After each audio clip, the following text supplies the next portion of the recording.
Strevs, we're back in for pre-season testing. Does it feel to be good to be getting back in the swing of things? Yeah, it seems to have gone really quickly. You know, obviously we ended last season and you had that little bit of time away, and I don't know if it's been with the Euros going on or what it's been. It just seems to have the last 2 or 3 weeks flown by. So it was great to see some of the boys. We had half the group in today doing testing. We've got the next half in tomorrow. Just broke it up over 2 days.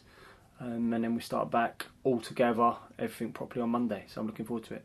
Yeah, and after the break we've had, what's the protocol for these lads coming in? We've got testing today, and then is it back to training on Monday? Yeah, so first and foremost, obviously, is to come back and they've got to do like the COVID testing and stuff like that again, just to make sure, because they're all coming from different parts of the country, making sure they're all okay.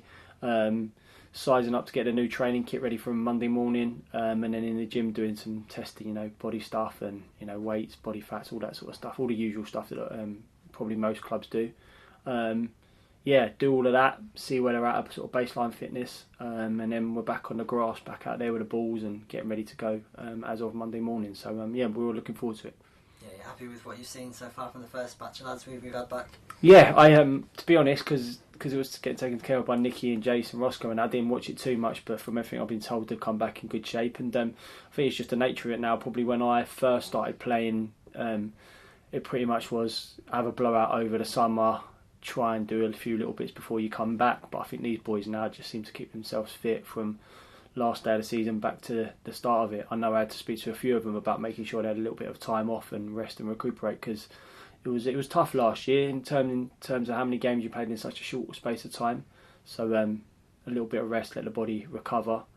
But me saying it to them and what they've actually done, they've probably been relentless doing stuff as well, which is amazing for me as a manager. But I have to sort of manage their workload, make sure they're okay, and get ready for pre-season. It's just going to be nice to have them all back together. It was nice to see half of them today, and it'll be obviously nice to see them tomorrow. But really, once you're all back, stood in front of them Monday, all back together, then it gets serious. Then you're getting down to work. Yeah, are these one of the best parts of the year as a manager, or is it one where you kind of want to just get it done and get back into the swing of games?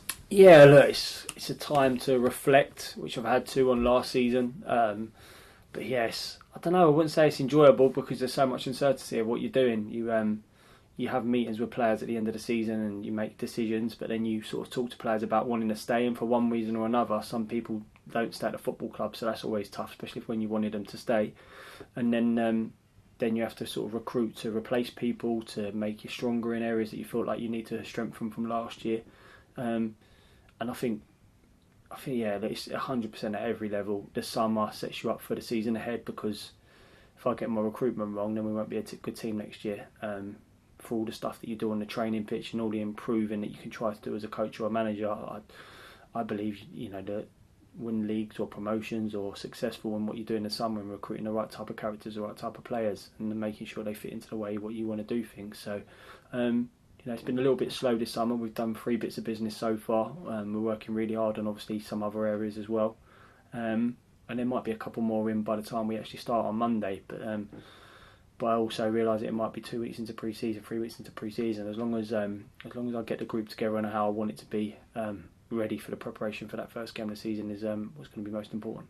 Yeah, and you mentioned the recruitment there, and we've seen some players leave, and we've seen Josh, Michael and Tom come in so far as we record this.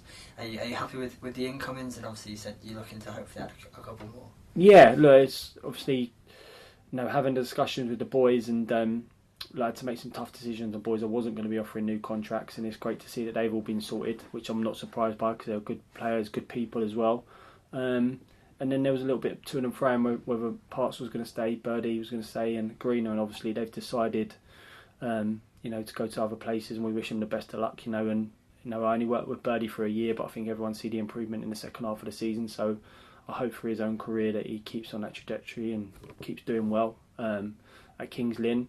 And then obviously Parks and Green is a tough one for me with them, because Greener being here so long, I think I said it to you in the quotes that you put out. I didn't want to be the manager that Michael Green left the football club, but he's got a huge amount of respect from me and the players and obviously the fans as well. So he's going to be local. He's going to still come in. I think we're going to try and make it sure that he has his testimonial at some point whenever it's right for him this next year. So him leaving, and then Parks obviously deciding as well to leave the football club, which is, he played a lot of games for me as well last year, and I was grateful that 2 years ago he put his faith in me to come back, because there was lots of interest in him when we got him to come back. So wish him the best of luck as well. So them going, recruiting the way we have, Josh Hare coming in, he's a great lad, very good footballer, still at a great age. I think he's joining us after dropping out of the league from Bristol Rovers, but I know his mindset, the type of character he is. He's not coming in not to try and get back into the league as quick as he can. So that's what we're going to try to do with him, help him in his work rate and ethic. He will do that himself anyway.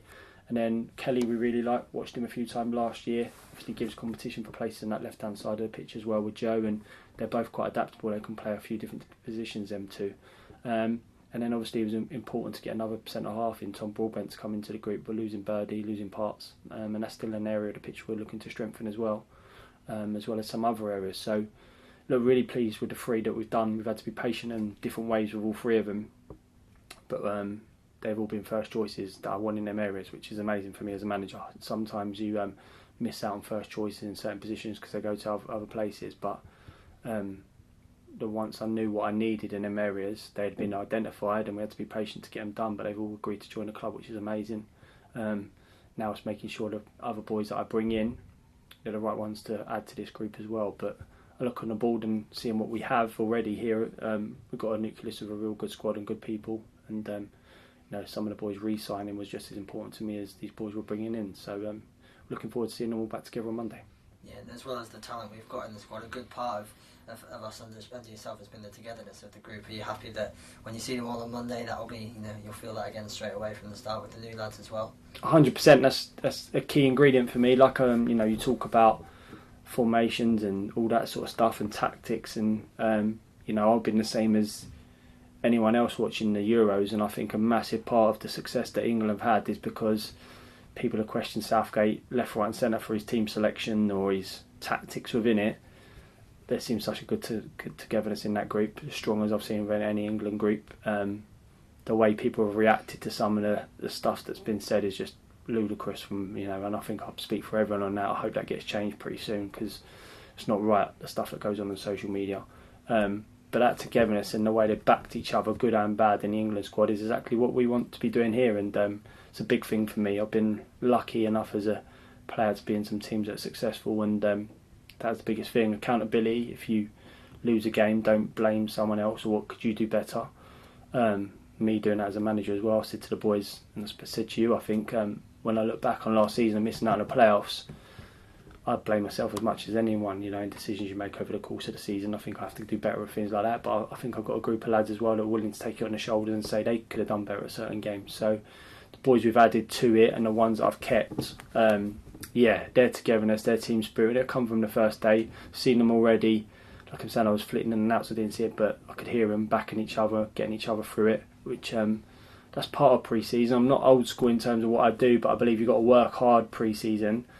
One, to get the fitness into them, but two, the emerging leaders come out in the group, the togetherness comes out in the group, and over the course of the season, when you can look back when times get tough in games on a Tuesday night away somewhere or back-to-back games at real hard places, you go back to that work you've done together in pre-season. So this is probably summer pre-season is the biggest part of my job, I believe, because I'm probably setting my stall out in my recruitment, and then what I do during pre-season for the boys to take care of the business in the season.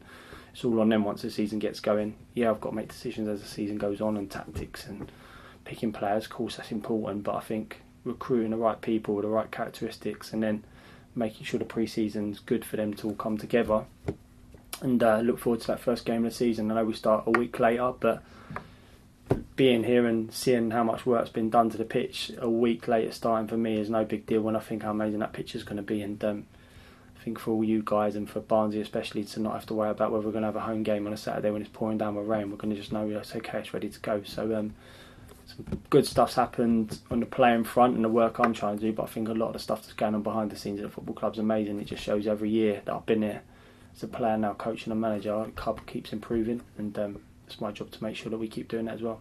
And lastly, we've always got to look forward, but your goals in mind for the year ahead, we're hoping to push back up there where we know that we can get. Yeah, look, to I said it when we made the playoffs 2 years ago, it was the next year to try and do better than that, and I failed in that. We didn't do better next season, so last year we just missed out on the playoffs, last game of the season, so I've got to make sure my goal is, from the first day of pre-season, is to win the league. Until mathematically I can't win the league and I can only have the playoffs and I'm going to fight for the playoffs.